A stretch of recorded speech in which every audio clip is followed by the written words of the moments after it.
দর্শক, আমি এখন আছি খুলনা জেলা স্টেডিয়াম মাঠে। গতদিন কিন্তু আমরা নানা আয়োজনের মাধ্যমে আমাদের বিজয় দিবস উদযাপন করেছি। তারই রেশ ধরে খুলনার বিভিন্ন স্থানে কিন্তু আজকে বিজয় মেলা উদযাপিত হচ্ছে। এখন আমি সেই প্রেক্ষাপট ধরেই খুলনার জেলা স্টেডিয়াম মাঠে এসেছি। এখানে ৩ দিন ব্যাপী একটা বিজয় মেলার আয়োজন করেছে। আজকে মেলার ২য় দিন। এখানে কিন্তু দেখা যাচ্ছে প্রায় অর্ধ শতাধিক স্টল বসেছে এবং এখানে বেশিরভাগ উদ্যোক্তারাই কিন্তু নারী উদ্যোক্তা। আপনারা যদি একটু লক্ষ্য করে দেখেন, এইখানে যে স্টলগুলো দিয়েছে এগুলো কিন্তু আমাদের জাতীয় পতাকার রঙের আদলে আসলে স্টলগুলো সাজানো হয়েছে লাল সবুজ রঙে। এখানে বিভিন্ন ধরনের স্টল দিয়েছে। আমার কাছে সবচাইতে এই স্টলটা আসলে একটু ব্যতিক্রমধর্মী লেগেছে। এইখানে মূলত আ পাট দিয়ে তৈরি নানা ধরনের ব্যাগ এবং আ হস্তশিল্পের যে ধরনের আসলে সামগ্রী থাকে, সেগুলা কিন্তু এখানে স্টলে উপস্থাপন করেছে। তো এইখানের যে নারী উদ্যোক্তা, এইখানে উনার সাথে যদি আমরা একটু কথা বলি, আপু এই উদ্যোগটা আসলে আপনার কিভাবে নিলেন? আসসালামু আলাইকুম। গ্রিন নারী কল্যাণ ফাউন্ডেশন মূলত নারী উদ্যোক্তা তৈরি করে। পাশাপাশি পাট পণ্য নিয়ে আমরা কাজ করি।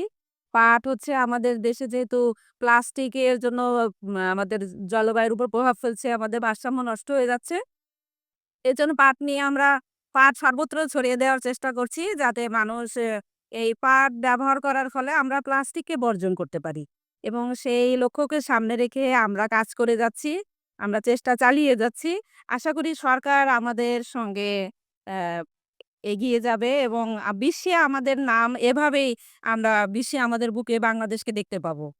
ক্রেতাদের কাছে চাহিদাটা এখন কেমন এই পাটের? এই যে বিজয় মেলায় এখানে এসেছেন, ক্রেতারা কি এই পণ্যটা কিনতে উদ্বুদ্ধ হচ্ছে কিনা? এই ধরনের মেলায় ক্রেতা মূলত এই শৌখিন জিনিস কিনতে আসে। পাশাপাশি পাট খুঁজতে তারা পাটের কি পণ্য আছে এইজন্য আমরা বেশ সাড়া পাচ্ছি যে পাটের ব্যাগ বিশেষ করে এবং শোপিস আছে আমাদের। এই শোপিস গুলো আমাদের ব্যাপক চাহিদা এন মেলায়। ধন্যবাদ। ধন্যবাদ। দর্শক, এই নারী উদ্যোক্তা আপু উনি কিন্তু মূলত পাট শিল্পকে কেন্দ্র করে উনার স্টলটা আসলে গড়ে তুলেছেন। যেটা আসলে আমাদের পরিবেশের জন্য অনেক ভালো একটা দিক। আমরা যদি এইখানেও একটু লক্ষ্য করি, এইখানে আপুরা হচ্ছে তাদের স্টলটি দিয়েছে মূলত খাবারকে কেন্দ্র করে। বিভিন্ন ধরনের খাবার এখানে আছে। আচার থেকে শুরু করে আরো মিষ্টি জাতীয় পিঠা, নানা ধরনের খাবার এখানে আছে। আসলে বিজয় দিবসকে কেন্দ্র করে এমন এক ধরনের ব্যতিক্রমধর্মী আয়োজন আ সত্যিই আসলে আ অনেক ভালো একটা উদ্যোগ। এইখানে আপনারা যদি একটু দেখেন এই জায়গার যেই অ্যা পণ্যগুলো উঠেছে এগুলো কিন্তু সবকিছুই আসলে পাটের তৈরি। কুটির শিল্প আ আসলে আমাদের দেশের ঐতিহ্যবাহী একটি শিল্প। যেটি এই বিজয় মেলায় এখানে নারী উদ্যোক্তারা তুলে ধরেছেন। আ তো আমরা একটু সামনে এগিয়ে দেখি এখানের স্টলগুলোতে নানা ধরনের কসমেটিক্স সামগ্রী, আরো নানা ধরনের পোশাক-আশাক এই ধরনের পণ্যগুলোই কিন্তু উপস্থাপন করেছে।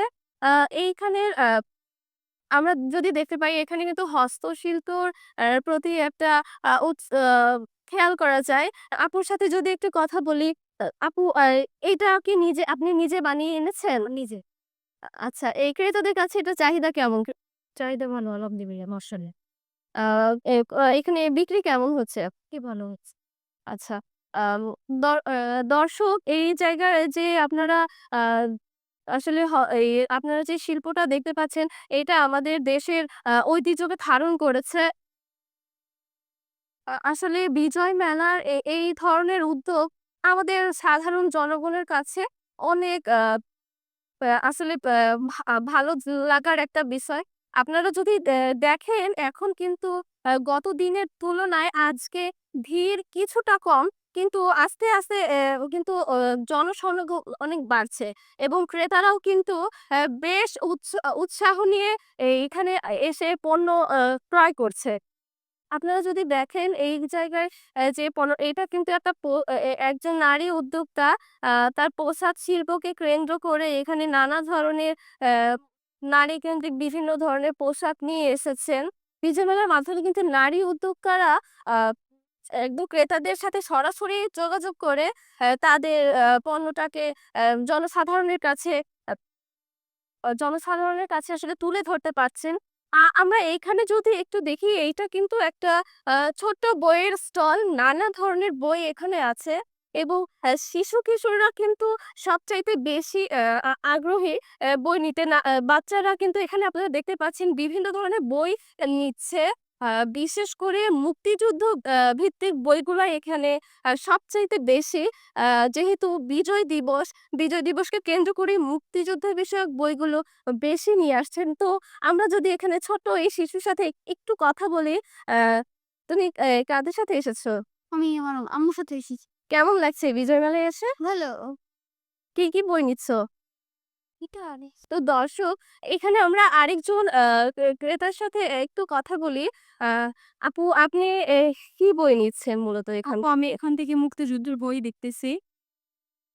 আচ্ছা, এই বিজয় মেলায় এসে আপনার কেমন লাগছে? আপনার অনুভূতিটা জি, ভালো লাগছে। আমি একটু আগেই এসেছি। তবে আমার মনে হচ্ছে বিজয় মেলাটা ৩ দিন ব্যাপী না করে আরেকটু বেশি সময় ধরে করলে হয়তো ভালো হতো। আচ্ছা। আপুর মতামতের ভিত্তিতে আমরা জানতে পারলাম যে আপু চাচ্ছে যে বিজয় মেলাটা ৩ দিন ব্যাপী না রেখে যদি আরেকটু বেশি সময় রাখা হতো তাহলে হয়তো দর্শকদের আমাদের জনসাধারণের কাছে আমাদের এই যে সংস্কৃতি, আমাদের ঐতিহ্যটাকে আরো তুলে ধরা যেত। তো ডিসেম্বর কিন্তু আমাদের আ জাতীয় একটা দিবস বলা যায়। এটা আমাদের একটা আত্মমর্যাদার মাস, বিজয়ের মাস। এই বিজয়ের মাসকে কেন্দ্র করেই মূলত আমাদের দেশের সব জায়গায় এই ধরনের মেলা উদযাপন করা হয়। তো সেই প্রেক্ষিতে এইখানের ওই মেলাটা উদযাপন করেছে। তো জনসাধারণ কিন্তু সেটা খুবই ভালোভাবে নিয়েছে। আমি নিপা ঢালি, খুলনা জেলা স্টেডিয়াম থেকে ফ্রন্ট টিভি। ধুলো।